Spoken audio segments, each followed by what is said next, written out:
Welcome back to Apex Sci-Fi. In the galactic community, planets are classified by their hospitality. Most inhabited worlds are Class 1 garden worlds, calm weather, friendly plants, and animals that have the decency to run away when you look at them. Then there is Earth. For a long time, Earth was ignored. It was seen as a backwater planet with weird primates. But recently, the Galactic Tourism Board decided to open a new, exotic safari route. They wanted something edgy. Something with a bit of character. They sent a team of elite scouts to the most biologically diverse region they could find. A large, sun-drenched island continent known as Australia. They expected a tropical paradise. They expected colorful birds and interesting rocks.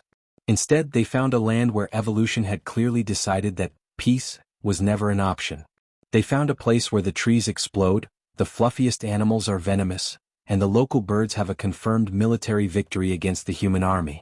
This is the story of why Earth is now officially labeled a Class 9 death world. If you have ever seen a spider the size of a dinner plate and decided to move to a different country, smash that like button. And if you want to see a galactic empire declare an entire solar system illegal because of a platypus, subscribe and ring the bell. Welcome to the Outback. The scouting ship Discovery landed in the Northern Territory. The mission leader, Inspector Vrax, stepped out onto the red sand. Sensors indicate high oxygen and intense UV radiation, Vrax noted into his log. The environment is harsh, but the life forms seem adorable. He pointed to a small, furry creature with a duck-like bill and webbed feet.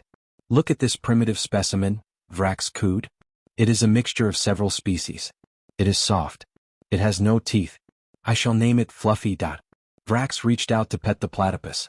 Suddenly his scanner shrieked. Warning, neurotoxic spur detected. Classification, biological assassin. Vrax pulled his hand back just in time as the fluffy creature lunged with a hidden venomous barb on its heel. IT has built-in poison daggers? Vrax screamed, scrambling back into the ship. The cute ones have poison heels. Retreat to the vehicle. They moved further inland, hoping the desert would be safer. They encountered a group of large, flightless birds with intense, judging eyes. Ah, the emu, the computer voice chimed. Status, flightless. Threat level, low. Let us collect a DNA sample, Vrax ordered. As the aliens approached with their capture net, the emus didn't run. They didn't fly. They formed a tactical line. They charged. The emus moved with the precision of a guerrilla insurgent unit. They shrugged off the alien stun beams. They kicked the hovercar's windows in.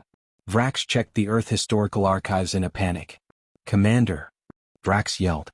The humans fought a war against these birds in 1932. The humans used machine guns. And the humans lost. How? The pilot screamed, dodging a kick from a three-toed foot. They are unkillable. They are tactical geniuses. Get us out of here. The scouts decided to stay away from the animals. They landed in a forest to study the flora. Surely the plants are peaceful, Vrax whispered, wiping sweat from his blue forehead. He brushed against a heart-shaped leaf on a bush known as the gimpy gimpy. For a second nothing happened. Then Vrax's nervous system exploded. The pain was so intense it bypassed his brain's scream function and went straight to existential collapse. My arm. Vrax wailed, falling to the ground. IT feels like I am being burnt with acid and electrocuted at the same time. The computer scanned the plant. Species, Dendrochnide moroides. Status, the suicide plant. Pain duration, several months to years. The plants want us to kill ourselves?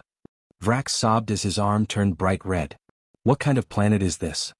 Even the greenery is sadistic. They fled to the coast, hoping the ocean would be calming.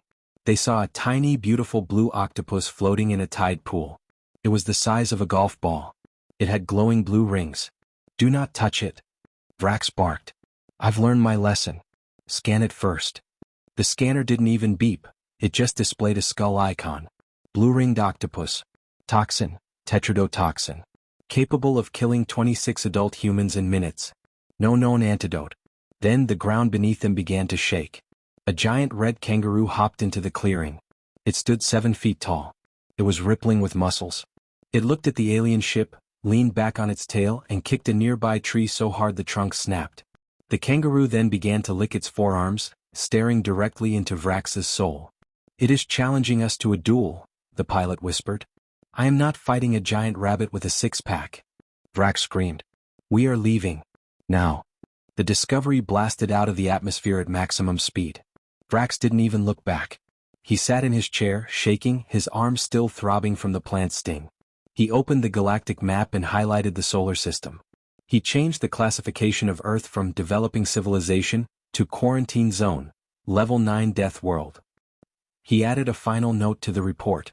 The inhabitants of Earth, specifically the region of Australia, do not live in harmony with nature. They live in a perpetual state of war. The humans there eat the dangerous animals for breakfast and call the giant spiders mates. This species is too dangerous to be allowed into the galaxy. If they can survive Australia, they can survive anything. Leave them alone. For your own safety. This has been Apex Sci-Fi. We think Australia is a vacation spot. The rest of the galaxy thinks it's a horror movie. If you live in Australia and have ever had to check your shoes for a scorpion, hit that like button. You are a survivor. Comment below. Which Australian animal is the most terrifying to an alien? My money is on the magpie during swooping season. Subscribe. And keep your windows rolled up. Quarantine active.